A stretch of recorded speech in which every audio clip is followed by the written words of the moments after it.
Hello and welcome to Cinemondo with Kathy and Mark. Hi, everybody. There's a movie that's out here in the LA, a limited release, but it is playing Los Angeles, and Kathy and I went to see it. Yep. And it's a big hit, over in India.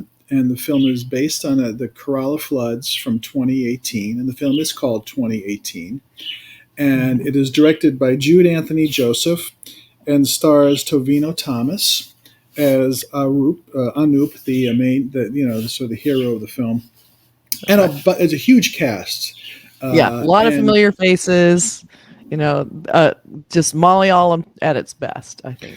I tell you, what's incredible about it is Malayalam has that grounded feel, like you are really living in this village or this area, and you get to know the characters, and everybody knows each other.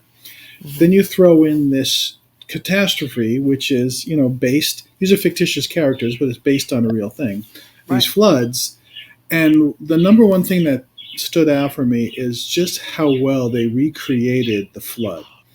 I mean, it wasn't over the top like a Hollywood movie would have done. Like, it felt very natural and organic, and that kind of like, should I be worried? Like, you weren't sure. Like, it slowly. Like, I think what blew. I'm glad we saw on the big screen because you got to see the subtlety, but you also got to feel the terror because you're seeing something kind of happening in slow motion in a way, and then it felt bigger than it would. I think if I just seen on a small screen, it would have been like, well, that wasn't that much, but you're starting to see it grow and grow, and all the small details are there. So I thought it was really artful the way they did that. Well, I think I've seen some flood. I think of that alligator movie. I forgot what it was called. Yes. I can't the name of it, but it was. Yeah, whatever it was. But, a lot of CGI, a lot of sort of like fake stuff here and there. And then basically in one house, as the basement's filling up. Here, you see the flooding like down the streets and between the homes and the buildings. And you're right, Kathy. It's like, it's not rushing in, like the Titanic. It's slowly rising, creeping through the windows and the doors. But you realize, like, here in the United States, the New Orleans floods, like people had, like, what do you do? Like, you're losing all your property. You have to get on the roof and hope for the best. So it was like, wow, it really feels like how they did this. It was all well done and it felt very realistic. And also the thought, hey, I'm in my house and I'm losing all my charity. How do I save my family, myself, and my animals, whatever, and then the stuff that I care about? And it's just, it was one like shot of chickens that I got worried, and they never showed them again. And what happened to the chickens? That's what I want to know. Yeah, no, I mean, I remember seeing that. I said, okay, we'll hopefully chickens, they're fine. Hopefully they probably did fine. If they were running loose, they're probably able to get out and fly into a tree because they can fly. Yeah, they can fly a little bit. I think the birds probably have a better shot of surviving. At least even chickens. I know, than exactly. some of the poor dogs and things like that. But I think too, like you were saying, comparing it to New Orleans, which is and also all the flooding that's starting to happen now, climate change. So this is going to be, in a way, this movie, they kind of rightfully it's blamed on bad management of the dam and the water sources, and he's like, "Oh, we'll just let it leak out; it'll be fine." I was just like, "It's not fine." There were some bad decisions that kind of led to this, and so I appreciate they put that in there. But also, I like how they kept it a little bit less about, the big guys at the top and more about the human experience inside this disaster that's happening. And like you were talking about, people getting on the roof, but it takes them a while to come to that conclusion because everyone is kind of like, oh, there's water in the street. Okay, wonder if that's going to get higher. And then it kind of starts leaking in, and they're like, should I be? And so people didn't leave. A lot of people didn't leave. So they're like, oh, it'll be fine. There's been a million floods here, whatever. And then, like that one family was just terrifying who are trapped inside their house with their sick child who has a broken arm or they can't swim. Who just would not stop crying, which I don't blame him for crying, but it was a little bit. I was the dialogue, like the last 45 minutes, like, okay, kid, I get it. You're bummed. Stop it. I get it. So I know that's really mean. I felt to say the same way. It is mean to say, but your point is well taken. Like, I've had some when I lived back east, I had some flooding, and it happens out here, even in LA. Yeah. And you think, okay, it's kind of coming in, but it'll stop. oh, it's Yeah, maybe, I'll sop it up with a mop or whatever. But no, it feels keeps coming and surreal. coming, It and can't you're keep like, wait a coming, minute, there's a right? foot here, there's a 2 feet. Now it's like, Oh, so it really got that sense from this movie, and you got the sense yeah. of all these different characters trying to figure out, like, coming to grips with what's going on Yeah. and what to And do about it. communication wasn't great. There wasn't like no one's really sure what they're supposed to do. So that's sort of the setup. Like the setup is, and I love how they took their time. They took time to show the people. They took time to Right, show relationships and right, feuds and little things that were happening, like getting into people's lives. So you see, so they matter.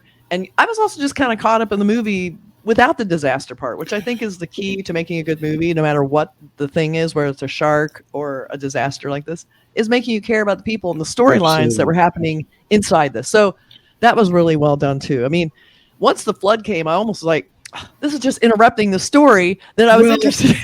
because the movie is like 2.5 hours long, and the flood really, I mean, there's some, there's scenes in the boats earlier, but basically the last 45 minutes to an hour is really the flood. Yeah. So the first 90 minutes, you're really getting character development and figuring out the backstory for these people. Yeah. So yes, it's always better when you care about the characters than stock stuff and you get right into.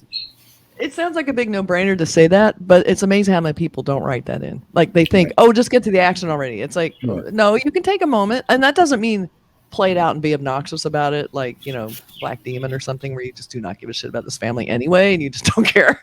But right. you cared about these people, especially Tovino Thomas. I thought was great. Like Yeah. he so underplayed it. He was like the big hero, but he wasn't like Schwarzenegger coming in. He was No, like no, no. normal guy doing heroic things. And that's really Right. hard, I think, to pull off the movies where people are doing these insane things, because you think he's got to be this extra, special person, almost supernatural strength or something. But no, he just really wanted to get people to safety. And Right. he took his own risks doing this, like riding around a boat, trying to rescue people and listening and trying to figure it out. Yeah. It's like, Right. oh God. And also, there are other people that are also hero. Yeah. There are a lot of people like pulling together. Yeah, they gave a lot of people nod. Yeah. Yeah, so it was like, okay, everybody started helping each other. That community's coming together, and some people need help, and some people are there to help. With the fisherman has a boat, and this whatever it takes. Yeah. So I just got a feeling like this community is pulling together to try to deal with this, tragedy as best they can. Yeah.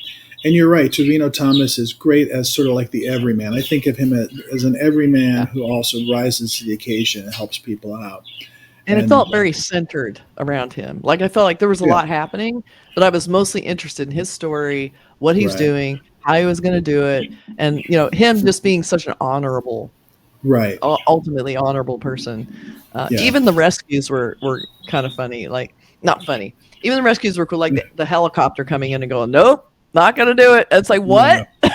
What's happening? Well, I felt very realistic. Again, going back to like stuff we've seen in the past, like it is, is it too chancy to risk a helicopter rescue? Will more people get killed, or will the rescue people get harmed? Who knows? That's just kind of the reality of something where you're just dealing with it off the cuff. You get that sense from this movie that this is happening, in real time. It's not, but you get that sense like, okay, how do we deal with it? Yeah, you do get that. Yeah. You get that sense of like, how do we deal with this? It's not like there's all these people, at a higher up positions doing all this kind of stuff. It's not like we're just sort of off the cuff trying to save what we can. And that was what I got. I felt some of the, some of the stuff was a little bit on the corny side, but that's okay. That's part of it. It's sentimental. There's a lot of sentimental, Yeah. And that's fine. I'm totally okay with that. fine. But it was very well done. The production values were really high. And it was perfect for what this film needed to show. I guess that's what I'm trying to say. Yeah, so and also they kind of incorporated a little bit, I think, of real footage from the floods in there. I think they were showing it through the view of like the news reports in a way. The news reports were definitely real because they said brutal. But it was really interesting is when you went from like the breaking news, all that kind of stuff to the actual the film, there wasn't this big like switch to like, oh, that doesn't seem real. It felt like the video and the filming of the the reenactment totally worked for me. So really, it really sort of I was there. In any of these movies, you have to feel like you're involved, like you're in the town, going, what are we going to do? And that's what 2018 did very well. So Yeah, it did. really well done. And you got to really stay to the very, very end to see the just devastating ending of this film. I was like, we were watching. I'm like, oh, good, okay, everything's turned out okay, and then it's like, no, there was there's some human cost that's just heartbreaking, and it was helping one of the most pitiful victims of all, a blind man who didn't even know anything was happening. It's all just very sad. So.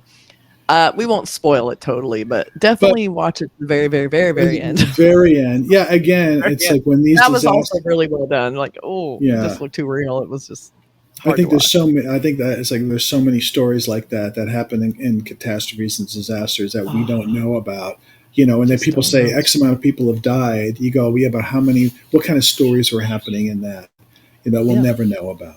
So the numbers don't tell the story. Like if you say this many people, that many people, these people helped, it's like that's what I liked is getting inside each person's life and seeing how they handled it. And that was it felt really intimate and emotional. And considering it's a big disaster movie, that's like amazing. It's like, okay. And it was a big disaster movie that didn't feel over the top Hollywood style. It was like, that's why I love Malayalam. They do it so like you're going to feel it, you're going to be in it, and it's going to feel real.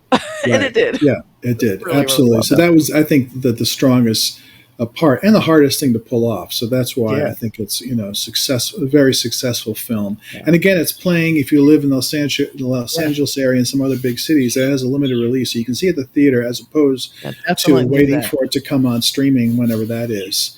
It's well worth checking try out. and see it on the big screen. It is worth seeing. I think a lot of the impact is because you're in there and you're hearing the sound and the effects are huge. And because again, it's a pretty small, not overplayed movie. Not small. It's a not overplayed movie with a lot of subtlety. And I think the big screen really helps you dive into it, dive into it. Look at you with the wordsmith, Kathy Bakken. So I highly recommend it. I mean, really solid acting, really nice, sensitive writing. Like you said, a bit sentimental. I mean, a little like my grandma. It's like some of that corny stuff. Grandma, who's in trouble. Yeah, right. Oh no, child in danger. That's some jackass guy that you go, who cares? But I did like some of the weird things you don't expect, like walls falling on people. You're like, oh, everyone's going to drown. No, other things that are causing water to cause damage. Right. Lots of stuff like that. So there's a lot going on in this movie. So I definitely recommend it. And Tovino Thomas, who he just seems to be blowing up right now. I mean, I guess he always has, but I feel like we've seen a lot of Tovino Thomas stuff. He looks really different in his next movie, Arm. Crazy. Unrecognized. Like, I was like, that's the same guy? Like, oh my God, it was shocking. Well, in this one, he had that sort of, like I said, like, the shorter haircut and just sort of had the everyman sort of like, the way he's being towel, the girl is drying his hair. He says there's a sort of sweet demeanor in that movie, as opposed to what happens.